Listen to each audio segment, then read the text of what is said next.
নমস্কার। আজকের গল্প সমাজের হাতে, রচনা সংঘমিত্রা। তোজো স্কুল থেকে ফিরে তার মাকে বলল তার স্কুলের আন্টি তাকে দেখা করতে বলেছে। তার মা তাকে জিজ্ঞেস করল সে কোনো ক্লাসে দুষ্টুমি করেছে কিনা। সে দৃঢ়ভাবে মাকে আশ্বস্ত করে বলল সে কোনো রকম দুষ্টুমি করেনি ক্লাসে, তবুও আন্টি তার মাকে দেখা করতে বলেছে। যাই হোক, তোজোর কথা অনুযায়ী টুম্পা পরদিন তার ছেলের স্কুলে গেল। তার শ্রেণী শিক্ষিকা তাকে আলাদা ঘরে ডেকে নিয়ে গিয়ে বসালেন। তারপর বললেন, মিসেস চৌধুরী, আপনার সাথে না আমি আপনার একটু পরিবারের ব্যক্তিগত বিষয়ে আলোচনা করতে চাই। কিছু মনে করবেন না, বাধ্য হয়েই আপনাকে ডেকেছি। টুম্পা বিস্ময় মিশ্রিত দৃষ্টি নিয়ে বলল, বলুন। কাল ক্লাসে আমি ওদেরকে আমার বাবা টপিকের ওপরে কয়েক লাইন বলতে বলেছিলাম। তখন আপনার ছেলে যা বলেছে তা শুনে আমি অবাক, এবং অবাকের চেয়েও বেশি চিন্তিত। টুম্পা বলল, কি বলেছে ও?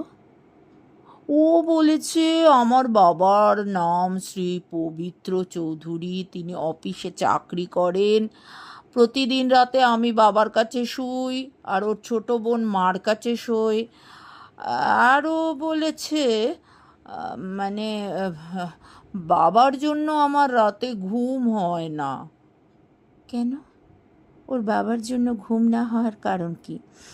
না মানে এই জায়গাটাতেই আমি একটু অস্বস্তিতে পড়েছিলাম। গোটা ক্লাসের মধ্যে তো বলছিল, ও বলছে যে রোজ রাতে নাকি আপনার হাজবেন্ড কোনো এক সুন্দরী আন্টির সাথে গল্প করে, হাসাহাসি করে, এবং খালি গায়ে নাকি ছবি তুলে ওই মহিলাকে পাঠায়। তারপর সেই মহিলা নাকি তাকে বলে সো সুইট ডার্লিং, এসব বলেছে, আপনার ছেলেই বলেছে। আমি সব শুনলাম, শুনে তো আমি তাজ্জব হয়ে গেলাম। ও আবার এটাও বলেছে জানেন তো, যে বাবা ভাবে আমি কিছু বুঝি না, কিন্তু আমি সব বুঝি, মাকে বলি না।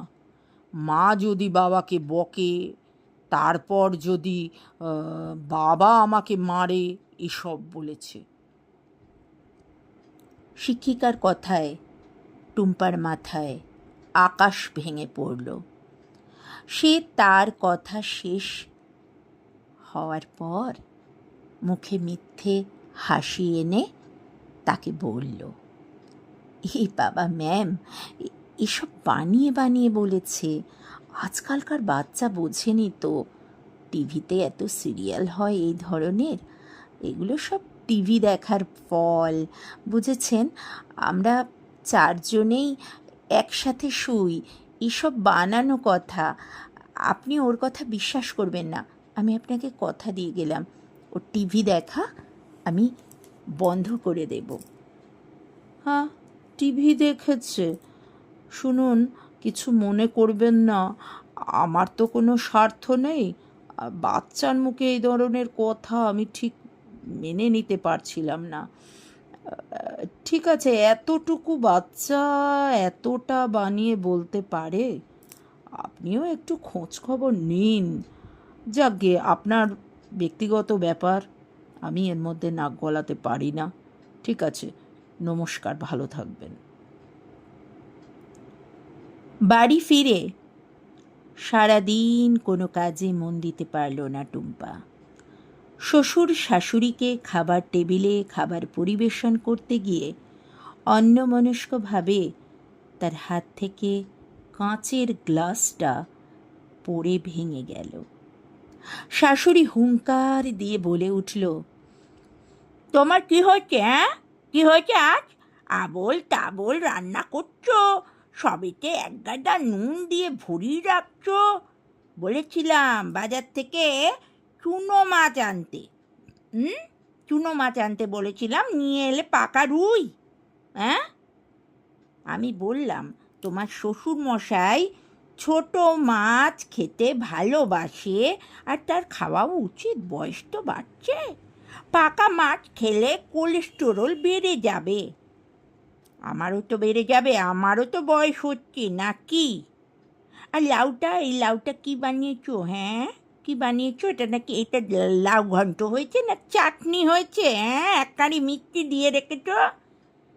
আর এই যে তুমি যে গ্লাসটা ভাঙলে, ওই গ্লাসটা কি তোমার বাপ আবার কিনে দেবে?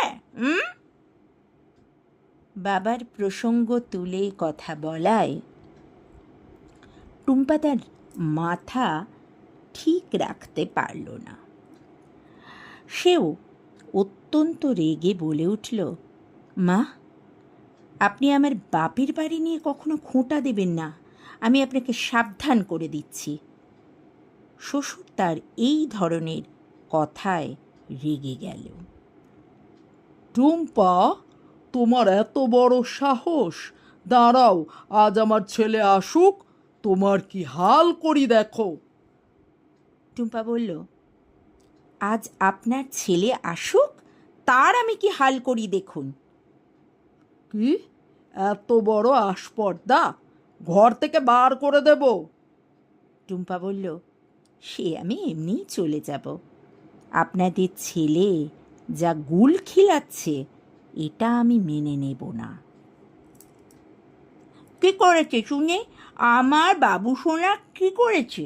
বলো বলো, কি করেছে? প্রেম করছে, পরকিয়া করছে।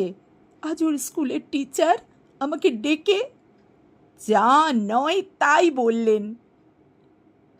এরপর সমস্ত ঘটনাই যা স্কুলে ঘটেছে টুম্পা তার শ্বশুর শাশুড়িকে সবটা বলল। সব শুনে টুম্পার শ্বশুর বলল, তোমার যা রূপের ছিরি, আর কি করবে বেচারা? শাশুড়ি বলল, না কোনো গুণ, না আছে চটক, এ বয়সের পুরুষ মানুষ খিদে তো থাকে বলো।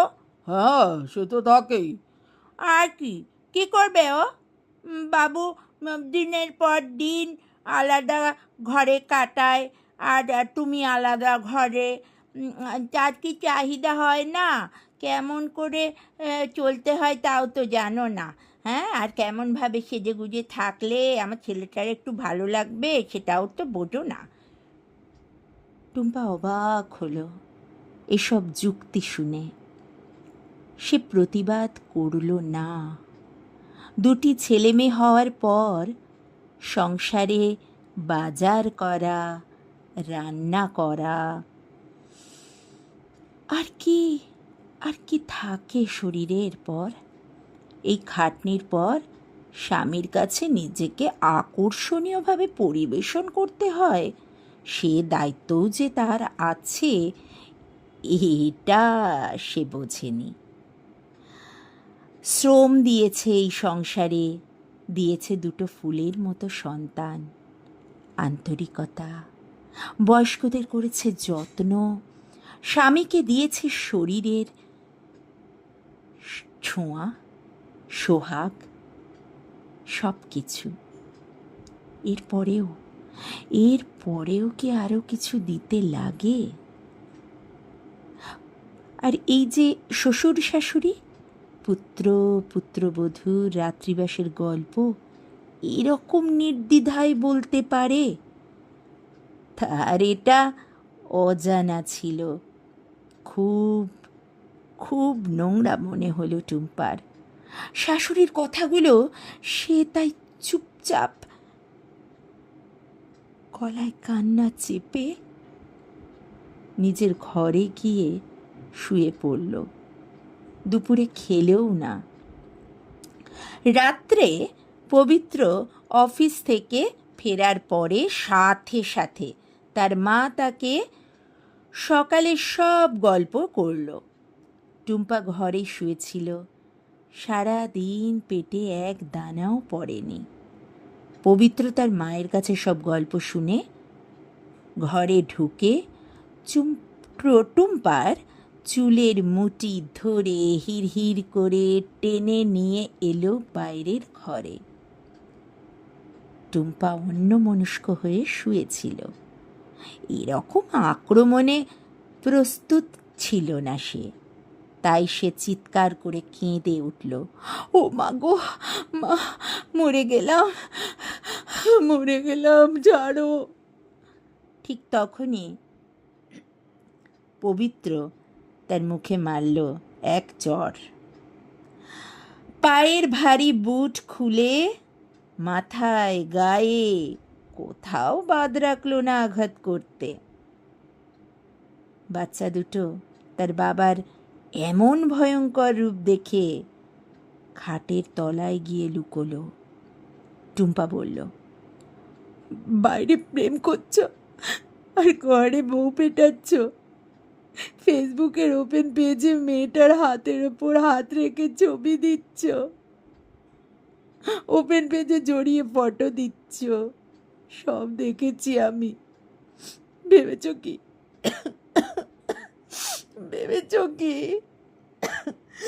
আমায় ব্লক করলে আমি কিছু দেখতে পাবো না? আমি সব জানি, সব দেখেছি। পবিত্র হুঙ্কার দিয়ে বলে উঠল, হ্যাঁ রে মাগি, বেশ করেছি। ওর মধ্যে জাদু আছে যা কোনোদিনও তোর মধ্যে আমি পাইনি। রাস্তার লাইনে দাঁড়ালেও না তোকে কেউ ছুঁয়েও দেখতে আসবে না, পয়সা দিয়েও আসবে না, বিনা পয়সাও তোকে কেউ ছোবে না, বুঝলি? টুম্পার নিজেকে এই কথাগুলো শুনে খুব ছোট মনে হচ্ছিল। নিজের স্ত্রীর সম্বন্ধে কেউ এত নোংরা উক্তি করতে পারে, এটা ভেবে তার গা শিউরে উঠেছিল। অনেক গালিগালাজ মার খাওয়ার পর সে ওই রাতেই তার শাশুড়িকে বলল, মা, আমি চললাম, আমার বাবা আমাকে ফেলে দেবেন না। এসব শোনার পর আমার এখানে একদম থাকতে ইচ্ছে করছে না। শাশুড়ি বলল, হ্যাঁ তাই ভালো, মুখের পাশটা তো দেখছি ফেটে গেছে, রক্ত পড়ছে। এখন তাহলে না তুমি ওই বাপের বাড়ি যাও, চিকিৎসা করাবে, ভালো হলে আমরা আবার নিয়ে আসব। এরপর কেটে গেছে 1 বছর। তার শ্বশুর বাড়ি থেকে ডিভোর্সের কাগজপত্র পাঠিয়েছে। বউয়ের বিরুদ্ধে অভিযোগ উঠেছে বউ বদ্ধ, উন্মাদ, পাগল। এর সাথে তাই ঘর করা সম্ভব নয়। এর মাঝেও টুম্পা উকিলের সাথে কথা বলে। তাকে পরিষ্কারভাবে বলা হয়েছে যে যেহেতু এখন পরকীয়া বৈধ, তাই তার কোনো কিছু করণীয় নেই। বাচ্চা দুটোকে তার স্বামী আটকে রেখেছে পাগল মায়ের কাছে। তাদের দেওয়া আর বাঘের মুখে ঠেলে দেওয়া একই ব্যাপার। এদিকেও তার স্বামীর গভীর অভিসন্ধি আছে। বাচ্চাদের ভরণ পোষণ না নিয়ে ডিভোর্স করলে টুম্পাকে অনেক বেশি অর্থ দিতে হবে, আর বাচ্চাগুলোকে আটকাতে পারলে তেমন অর্থ করি তাকে দিতে হবে না। এদিকে টুম্পার বাবা একজন অবসরপ্রাপ্ত কর্মী। তারও তেমন অর্থসঙ্গতি নেই টুম্পার ভরণ পোষণ সারা জীবন বইতে পারেন। টুম্পারও তেমন যোগ্যতা নেই, বা সেই বয়সও এখন আর নেই যে ভালো একটা চাকরি জোগাড় করতে পারে, কিংবা সেরকম ঘরের মেয়েও সে নয় যে যে কোনো ছোটোখাটো কাজ সে করতে পারে। এ অবস্থায় সমাজ তাকে কোথায় ঠেলে দিচ্ছে? তার কি সুবিচার পাওয়ার কোনো অধিকার নেই? যৌবন উচ্ছলিত শরীর পরিবেশন করতে না পারাটাই সবচেয়ে বড় অন্যায়, তাই না? আপনারাই বলুন না, প্লিজ, আপনারাই বলুন, টুম্পার কী করা উচিত? এই গল্পে টুম্পার কি কোনো দোষ আছে? এখানে দোষটা কার? কার? এরকম চলতে থাকলে শয়ে শয়ে টুম্পারা হারিয়ে যাবে।